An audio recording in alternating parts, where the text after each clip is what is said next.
Баршаңызға сәлем. Бүгін сіздермен бірге өте дәмді және тез дайындалатын оңай печеньенің рецептімен бөлісетін боламын. Ол үшін бізге қажет заттар: қаймақ, шекер, ұн, сода, ванилин қажет. Толық рецепт описаниеде. Ең алдымен қаймақты саламыз. Дүкеннің қаймағы 20-25% болады. Жарты шай қасық содамыз, араластырамыз жақсылап. Одан соң қантымыз саламыз. Ванилин саламыз. Немесе ванильный сахар салса да болады.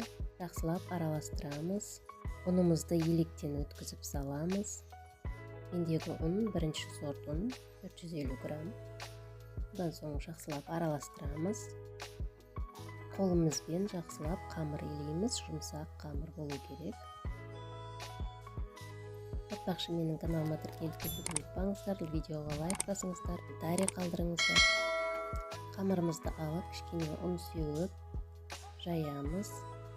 Орташа қалыңдықта жаямыз.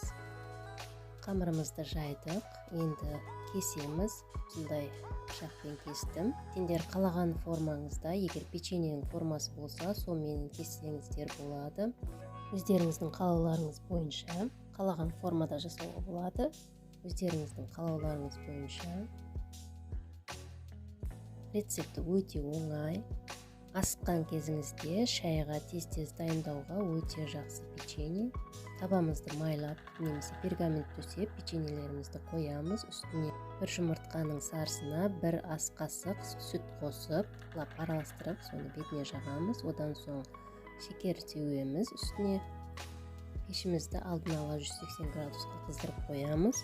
20 минутқа қоямыз. Печеньеміз пісіп шықты. Өте тез әрі оңай дайындалатын печенье. Жасап көріңіздер, баршаңызға сәттілік.